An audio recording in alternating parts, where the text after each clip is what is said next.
Perlahan, Daren mengurai pelukan.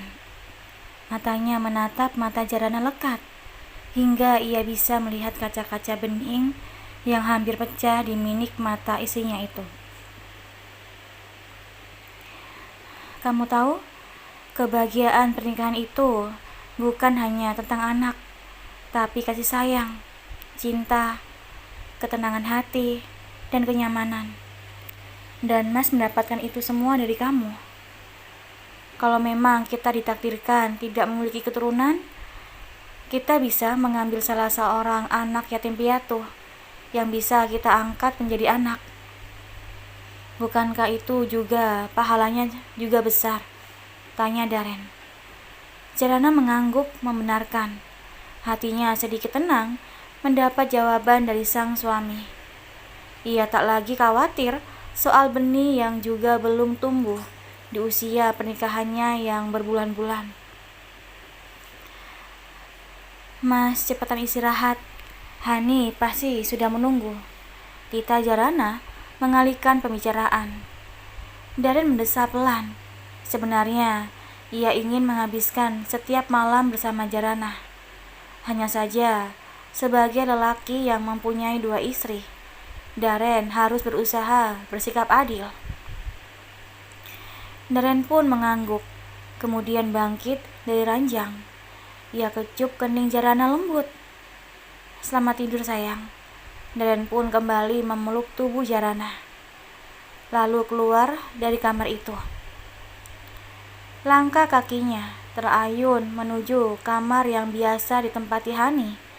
Pintu kamar itu sedikit terbuka, hingga Daren pun langsung masuk. Hani nampak sedang berbaring dengan kepala disangga beberapa bantal. Tangannya sibuk menarik-narik di atas layar ponsel. Sesekali bibirnya tersenyum menatap ponsel dalam genggamannya itu. Tanpa begitu mempedulikan Hani, Daren langsung naik ke atas ranjang dan berbaring. Tubuhnya ditutup selimut sampai batas dada. Mas, Hani beringsut mendekati Daren, kemudian mendaratkan kecupan di pipi suaminya itu. Lalu Hani memeluk sang suami dari pinggir. Gak pengen nengok bayi kita, bisik Hani lirih tepat di telinga Daren. Udahlah, kamu cepetan istirahat. Besok kita kontrol kandungan kamu. Tita, Daren cuek. Selalu seperti itu. Hani kembali menjauh dengan wajah yang cemberut, membiarkan Daren terlelap seorang diri. Jam sudah menunjukkan pukul 10 malam, tapi Jarana belum juga merasakan kantuk. Sedikit banyaknya ia terfikirkan tentang pembicaraannya dengan Daren.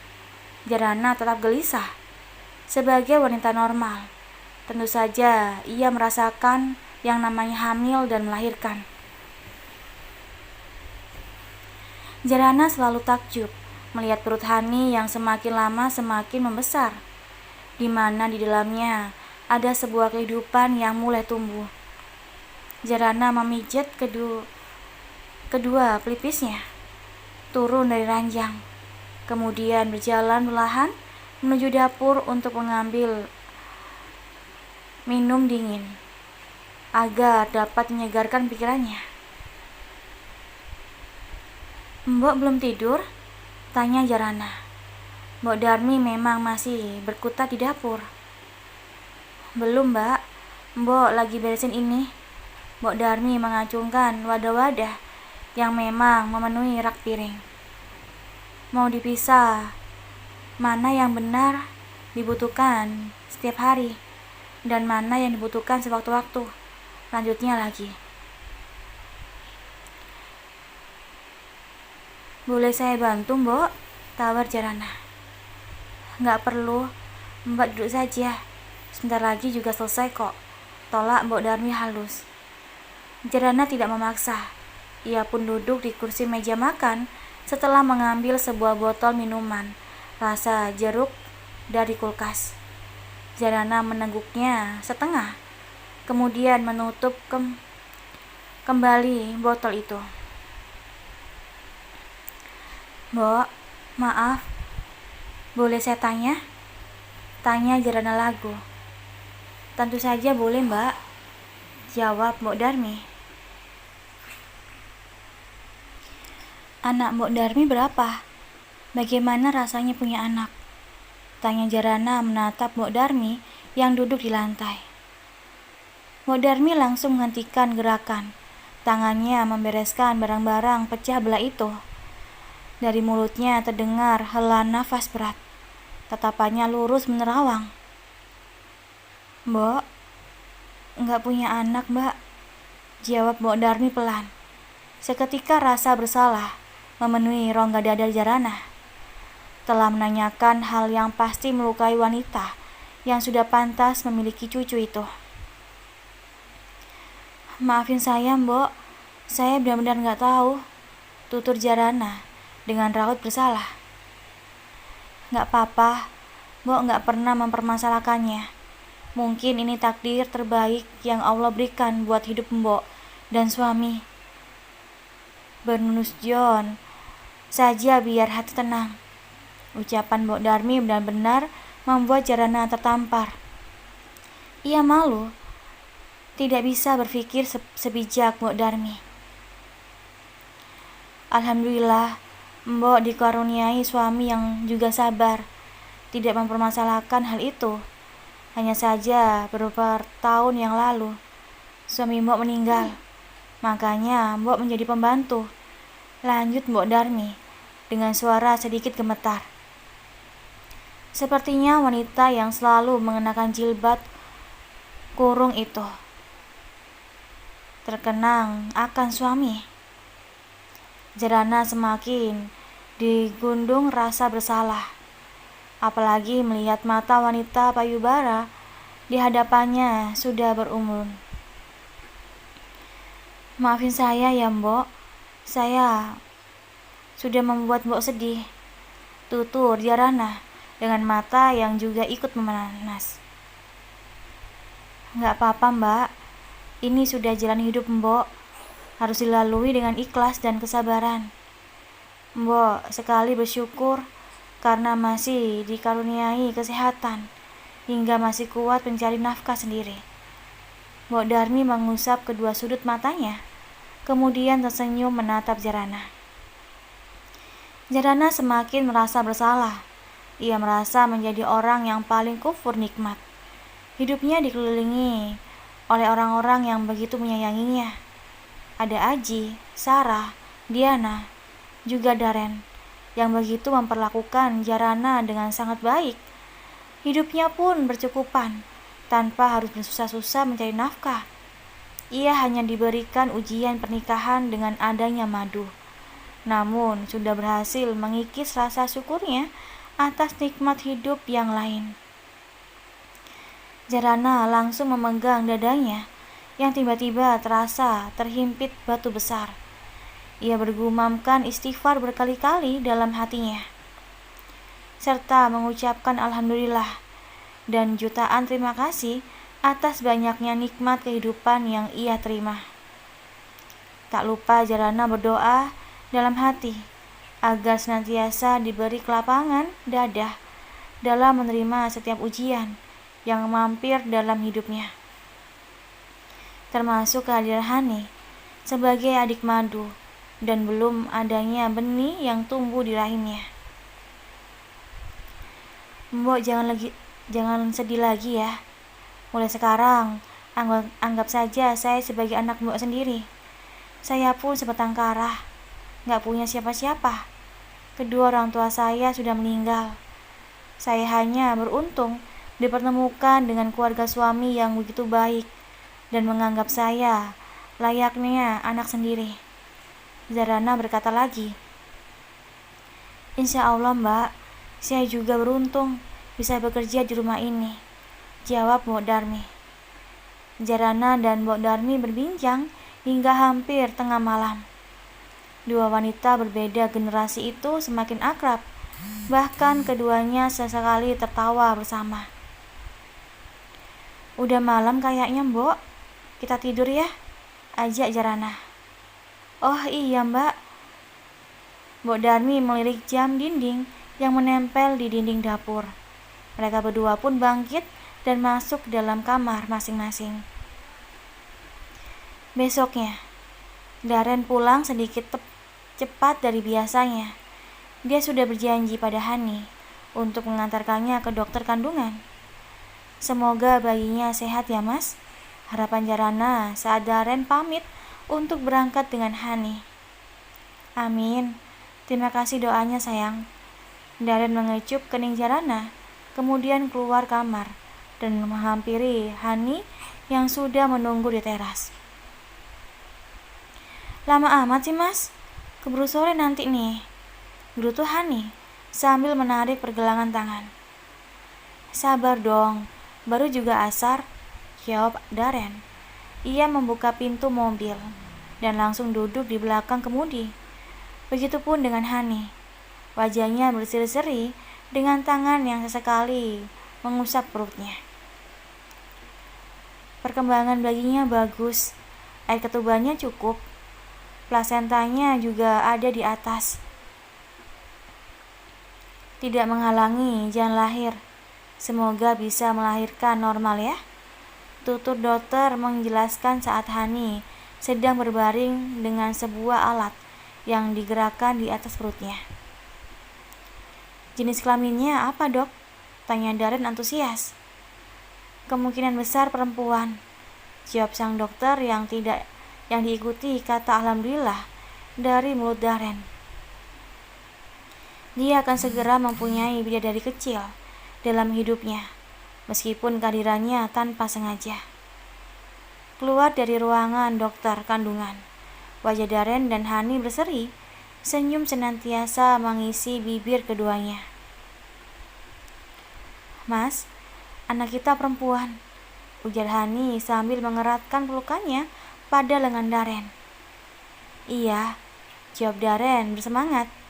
Namun beberapa detik kemudian, wajah Darren berubah murung. Ia teringat jika anak perempuan yang dilahirkan dari hasil di luar nikah tidak bisa dinasabkan pada ayahnya.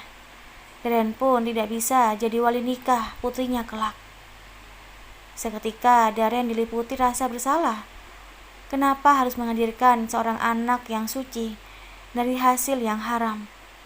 Bahkan sang anak mungkin harus menanggung malu seumur hidup atas perbuatan orang tuanya di masa lalu. Selama di perjalanan, Darren lebih banyak melamun.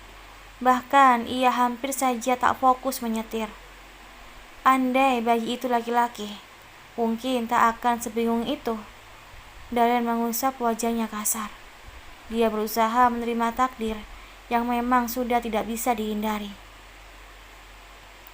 Sampai di rumah, Jarana menyambut kedatangan Darren dan Hani dengan antusias. Jarana pun penasaran dengan perkembangan calon bayi suaminya. Mas, gimana bayinya? Sehat? Udah sebesar apa? Tanya Jarana antusias. Alhamdulillah sehat. Bayinya masih sangat kecil, tapi jenis kelaminnya udah ketahuan, perempuan. Darren menjelaskan, namun melihat sorot mata Darren yang tidak bersemangat membuat hati Jarana bertanya-tanya. Kenapa, Mas? Kok kayaknya kurang gairah gitu? Tanya Jarana heran. Ia menuntut tangan Darren untuk duduk di pinggir ranjang. Darren pun menceritakan kegelisahan hatinya pada Jarana. Hanya bercerita pada istri pertamanya itu, ia rasakan ketenangan. Sementara pada Hani, ia tak menceritakan apapun. Jarana terdiam sejenak. Apa yang dikatakan Darren memang benar. Namun Jarana pun bingung harus menjawab apa. Gak perlu memikirkan hal yang masih lama, Mas. Kita jalani saja apa yang terjadi sekarang ini. Secara yakin ada hikmah besar dari semua ini. Yang penting sekarang kita akan menyambut kelahiran bayi itu dengan sukacita. Jarana berusaha menenangkan Darren. Darren mengangguk sambil tersenyum. Makasih sayang. Mereka pun berpelukan erat, menguatkan satu sama lain. Hari berlalu, minggu berlalu, kehamilan Hani sudah semakin besar. Perutnya sudah membuncit cukup besar. Seiring itu pula, sifatnya menjadi semakin manja. Mas, pokoknya mulai sekarang aku mau kamu nemenin aku tidur setiap malam. Aku gak mau tahu ya. Lihat aja, perutku udah buncit gini. Aku kan jadi sering kebangun, pegel, punggung panas. Posisi tidur udah gak serba enak. Pinta Hani manja. Mereka baru saja selesai menikmati makan malam, lalu duduk di sofa menonton TV. Ketiganya duduk dengan jarak yang tak begitu berjauhan. Tapi aku gak enak sama Jarah, telak Darren sekilas melirik ke arah Jarana. Aku gak apa-apa kok mas, beneran. Bener kata Mbak Hani, wanita hamil tua itu memang sudah mulai banyak yang kerasa. Kasian kan kalau malam-malam butuh sesuatu atau perlu sesuatu. Tutur Jarana bijak. Meski Jarana belum pernah merasakan menjadi ibu hamil, tapi Jarana tahu dari media sosial dan dari orang-orang yang sekelilingnya yang benar yang pernah hamil. Tuh, Mbak Jara aja nggak keberatan. Dia aja tahu, padahal belum pernah hamil. Masa kamu nggak tahu sih mas? Hani mencibik. Ya sudah iya. Nanti aku tidur menemani kamu setiap malam. Jawab Darren. Aku tidur duluan ya mas, mbak. Pamit Jarana pada Hani dan Darren seraya bangkit dari duduknya. Mas juga mau ke kamar dulu, ngambil baju koko sama sajadah. Darren ikut bangkit dan menyusul Jarana ke kamar. Sampai di kamar, Darren langsung menutup pintu dan menatap Jarana dengan tatapan nakal. Apa sih mas?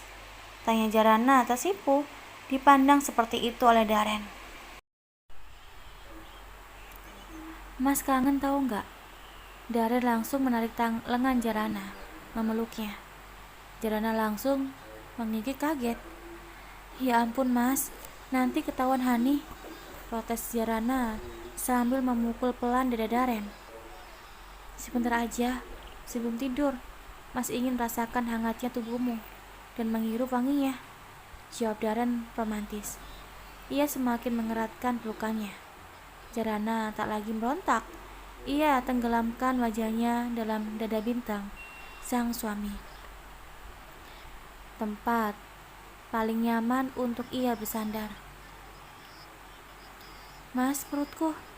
Tiba-tiba terdengar teriakan Hani diiringi suara gedoran di pintu kamar. Jarana dan Darren langsung melepaskan pelukan dan memandang satu sama lain. Hani kenapa mas? Tanya Jarana dengan nada panik. Jarana dan Darren sama-sama berjalan cepat untuk membuka pintu. Di depan pintu, Hani sedang berdiri meringis sambil memegang pinggangnya. Kenapa mbak? Jarana menghampiri Hani. Begitupun dengan Darren. Perutku sakit mas, kayak dicubit gitu. Apa itu tanda-tanda mau melahirkan? Tanya Hani yang memang belum tahu rasanya mulas tanda melahirkan. Mas, Jara gak tahu, kan belum pernah. Tapi ini kan masih 7 bulan, jawab Jarana heran. Kenapa mbak? Mbok Darmi yang ikut mendengar gedoran di pintu kamar datang menghampiri. Ini mbok, Mbak Hani perutnya sakit katanya. Kayaknya ada yang nyubit, Jarana menjelaskan. Barangkali Mbok Darmi tahu sesuatu. Sekarang masih sakit mbak. Mbok Darmi menatap mata Hani. Hani menggeleng. Sepertinya itu bukan mulas mau melahirkan. Mungkin cuma kontraksi palsu, Mbok Darmi menjelaskan. Kontraksi palsu itu apa mbok? Tanya Jarana penasaran. Duh, apa ya istilahnya? Mata Mbok Darmi menerawang, mencari jawaban yang tepat. Intinya, si dinding rahim itu sedang mempersiapkan untuk lahiran. Semakin besar kehamilan, kontraksi palsu juga biasanya semakin sering. Bedanya sama kontraksi ALSI, kalau kontraksi palsu itu mulasnya hanya sebentar dan tidak terus-menerus. Kalau kontraksi ALSI biasanya diikuti rasa mulas yang semakin lama semakin sakit dan banyak. Lanjut Mbok Darmi, panjang lebar. Mbok tahu dari mana? Tanya Hani meremehkan. Secara Hani juga tahu kalau Mbok Darmi tidak punya anak. Tahu dari saudara, tetangga, atau majikan Mbok yang sudah mengalami, jawab Mbok Darmi. Kalau mau biar Mbok urut punggungnya ya Mbak. Nggak usah Mbok, aku maunya diurut sama Mas Daren aja. Hani mendekati Daren, kemudian memeluk lengan suaminya itu. Jarana mendesah pelan. Ia berusaha mengubur kecemburuan yang sampai detik itu tetap ia rasakan. Seketika Daren dan Hani berdekatan. Tapi aku gak bisa ngurut, kilah Daren. Tinggal dibaurin minyak urut aja dan punggungnya. Lalu urut pelan-pelan. Mbok Darmi memberitahu. Daren mengangguk mengerti. Ya sudah, sana masuk, biar aku urut sebentar, kata Daren pada Hani. Mereka berdua pun masuk ke dalam kamar. Begitupun dengan Jarana yang kembali ke kamarnya. Sementara Mbok Darmi kembali ke belakang. Pelan-pelan ya Mas, pinta Hani. Ia kini sudah masuk, duduk di atas ranjang, mengenakan piyama yang disingkap bagian belakangnya agar mudah saat mengoles minyak urut. Daren pun mulai mengusap-ngusap minyak urut di punggung Hani, memijatnya perlahan lalu turun ke pinggang. Memang hampir semua ibu hamil mengalami keluhan sakit pinggang saat masuki semester ketiga kehamilan. Hal itu sangat wajar karena bayi sudah mulai turun. Sudah, ucap Daren menghentikan pijatan. Ia pun menutup kembali baju Hani yang tersingkap. Sekarang cepetan tidur, lanjut Daren. Ia pun langsung mengambil posisi terlentang di atas ranjang, bersiap untuk memejamkan mata. Kok sebentar sih Mas? Masih pegel nih, kata Hani seraya mengguncang tubuh Daren.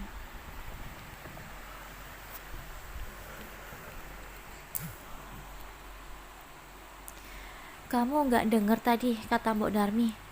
Pegel itu memang bawaan ibu hamil. Makanya kan, kata dokter juga harus banyak gerak. Jangan berdiam diri terus. Kalau pagi-pagi jangan jalan santai, jawab Daren. Hani memukul tubuh Daren dengan bantal. Kesal, kemudian tidur menyamping membelakangi suaminya itu. Setiap pagi, Jarana selalu sibuk meski sudah ada Mbok Darmi. Untuk urusan masak, tetap Jarana yang melakukan. Mbok Darmi hanya membantu memotong sayuran atau mengiris bawang. Saat sedang berkutat dengan bergedal kentangnya. Telepon rumah berdering. Beberapa kali berdering, tapi tak kunjung ada yang mengangkat. Daren sedang mandi, sementara Hani belum bangun. Mbok, titip bergedalnya ya, jangan sampai gosong. Saya mau angkat telepon dulu, ujar Jarana pada Mbok Darmi. Mbok Darmi mengangguk, mengambil alih sutil dari tangan Jarana. Jarana pun berjalan cepat menuju telepon yang sudah berdering, lalu buru-buru mengangkatnya. Halo, ujar Jarana saat menempelkan gagang telepon di telinganya. Halo sayang, ini Mama, jawab Sarah di seberang sana. Oh iya Mah, gimana? Tanya Jarana lembut. Daren mana sayang? Sarah malah balik bertanya. Sepertinya lagi mandi Mah, Mau siap-siap ke kantor? Timpal Jarana. Bilangin sama Daren, hari ini gak usah ke kantor. Kita bikin acara syukuran 7 bulanan Hani. Nanti sore kita adakan pengajian sambil mengundang anak yatim dari panti asuhan. Sarah berbicara dengan antusias. Kok dadakan, Mah? Tanya Jarana. Sebelum-sebelumnya mereka memang tidak pernah membahas akan mengadakan syukuran 7 bulanan. Iya, Mama baru ingat kalau kehamilan Hani sudah masuk 7 bulan. Ya, meski bayi itu bukan hasil keinginan kita, tapi tetap saja Mama berharap bayi itu lahir dengan sehat dan selamat. Meski bagaimanapun, dia adalah dagingnya Daren. Nada bicara Sarah berubah pelan. Iya, Mah, Jara ngerti. Nanti Jara bilangin sama Mas Daren, sahut Jarana. Ya sudah, kalian cepetan kesini ya. Bantu Mama buat nyiapin semuanya, pinta Sarah. Siap, Ma, balas Jarana seraya mengakhiri panggilan telepon dan meletakkannya.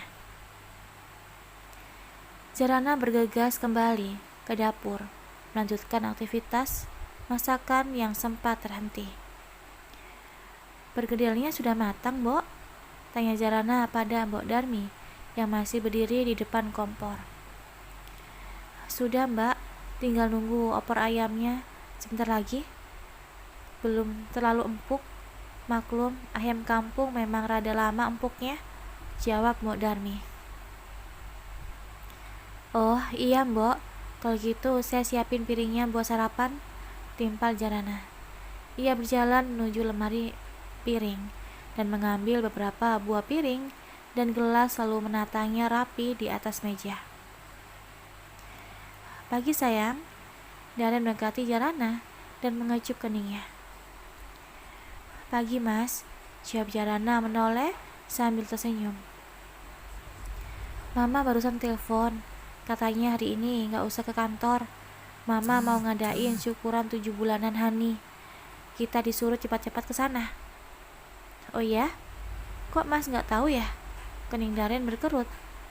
Jara juga gak tahu, acaranya dadakan, timpal Jarana. Mbok, nanti ikut ke rumah Mama Sarah ya? Jarana menatap Mbok Darmi. Saya di rumah saja, Mbak. Gak enak, tolak Mbok Darmi segan. Kenapa gak enak? Kan sekarang Mbok juga sudah jadi bagian dari keluarga ini. Ikut aja ya, keke Jarana. Akhirnya Mbok Darmi pun mengangguk meski terlihat sungkan. Tolong bangunin Hani ya Mas, ajak dia sarapan, pinta Jarana pada Daren. Daren mengangguk lalu berlalu menuju kamar Hani. Daren membuka pintu kamar Hani perlahan. Istri keduanya itu masih terlelap dalam tidurnya dengan tubuh dibungkus selimut. Daren mengendus pelan, padahal ia sudah berkali-kali menyuruh Hani agar tak tidur lagi setelah subuh. Daren sudah berkali-kali menyuruh Hani untuk olahraga ringan dengan berjalan kaki setiap pagi agar perjalanannya kelak lancar. Daren berjalan menuju ranjang, kemudian mengguncang tubuh Hani perlahan. Han, bangun, ujar Daren pelan. Hani hanya bergerak sedikit, tapi belum juga terbangun. Bangun, sarapan dulu, udah siang ini. Kali ini Daren mengguncang tubuh Hani lebih kencang. Apaan sih Mas? Masih ngantuk nih. Hani malah mengeratkan selimut yang dipakainya. Bangun, kita sarapan. Habis itu kita ke rumah Mama. Tutur Daren lebih kencang dari sebelumnya. Mendengar kata Mama, mata Hani terbuka. Ia pun beringsut duduk di ranjang. Rambutnya masih acak-acakan. Apa? Ke rumah Mama? Tanya Hani memastikan. Takutnya dia salah dengar karena mengigau. Hani memang selalu merasa malas berkunjung ke rumah mertuanya itu. Hani selalu ingat perlakuan keluarga Daren dulu yang tidak merestui hubungannya dengan Daren. Daren mengangguk. Makanya buruan bangun. Mau ngapain ke rumah Mama? Aku gak mau ikut. Hani malah menjatuhkan kembali badannya ke ranjang. Mau ada acara pengajian 7 bulanan, jawab Daren. Memangnya siapa? Tanya Hani lagi. Ya kamu lah, siapa lagi? Yang lagi hamil 7 bulan kan kamu, timpal Daren kesal. Kalau acara pengajian buat aku, kenapa nggak nanya dulu? Belum tentu kan aku mau atau enggak, saut Hani membuat Daren semakin kesal.